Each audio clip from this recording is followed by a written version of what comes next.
Kigali, Rwanda. Kenya's Supreme Court on Wednesday said it had nullified last month's presidential election because the voting may have been hacked, and accused the Electoral Commission of failing to verify results before announcing them. It stopped short, however, of calling the vote rigged, and rejected the opposition's assertion that President Uhuru Kenyatta had used state resources and undue influence to sway the outcome. The commission had declared Kenyatta the winner of the August 8 vote, with 54% of the ballots, to 44% for the opposition leader, Raila Odinga, a margin of about 1.4 million votes. Odinga challenged the result, and said that the last two elections had also been stolen from him. The court's rationale was narrowly tailored. It said the Independent Electoral and Boundaries Commission had announced the results prematurely, even before it had received all the required forms tallying the results from polling stations. The electoral body cannot therefore be said to have verified the results, said Philomena Mwilu, the Deputy Chief Justice. She singled out the Electoral Commission Chairman, Wafula Chebukati, for failing to explain why the results were not transmitted according to electoral rules. Elections are not only about numbers, Mwilu said. Elections should be like a math test where you only get points for the answer if you show your workings. She also criticized the Electoral Commission for refusing to comply with court orders to open its computer servers, saying its refusal gave credence to opposition claims that the vote had been manipulated.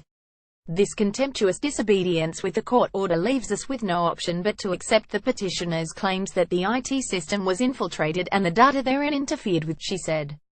Historic day. Uhuru Kenyatta's opponent Raila Odinga says the court decision marks a very historic day for Kenya. Photo Bloomberg or officials themselves interfered with the data or simply refused to accept that it had bungled the transmission system and were unable to verify the data. The election controversy hinged on two paper forms used to legally validate the ballots, one from 40,883 polling stations and the other from 290 constituencies. Supporters of opposition leader Raila Odinga celebrate in Uhuru Park, some carrying Kenyan flags and posters of Odinga, as they celebrate after hearing the verdict in Nairobi, Kenya on September 1, 2017. Photo app representatives from rival parties were required to approve the forms before they were scanned and electronically transmitted to a national tallying center in Nairobi, where they were to be put online immediately so they could be cross-checked. But the electronic system, which had been overseen by an election official, who was killed on the eve of the vote, broke down.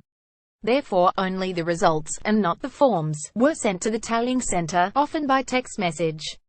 Kenyan President Uhuru Kenyatta speaks to the nation on Friday. Photo app. The official results were based on the electronic tally, which was vulnerable to error, before the paper results were fully collated, the judges found. In its findings earlier this month, the court also ruled that hundreds of polling stations failed to send any presidential results, that some forms lacked security features like watermarks, signatures or serial numbers, and that some unauthorized users had tried to access the voting system. International election observers including John Kerry, the former U.S. Secretary of State, were quick to praise the electoral body immediately after the vote, saying there was no evidence of vote tampering at polling stations and that the paper forms would show clearly who had won. The observers had assumed that the forms would be easily verifiable, and would be matched with figures texted to the tallying center by party officials. Kenya has been mired in political uncertainty since the election, and there are renewed fears of violence, even though the vote took place peacefully and there were far fewer deaths in its aftermath compared with previous polls. The opposition leader, Odinga, has said he will refuse to participate in a new election unless Electoral Commission members are prosecuted and legal and constitutional guarantees are put in place to ensure a free and transparent vote. Earlier this week, US and European observers cautioned political leaders and Kenyans against inciting violence as the country heads for a new election. Now is the time to focus on preparing for the new poll, which, in line with the court's order and the Constitution, must be run by the Independent Electoral and Boundaries Commission and be held by the end of October, the observers said.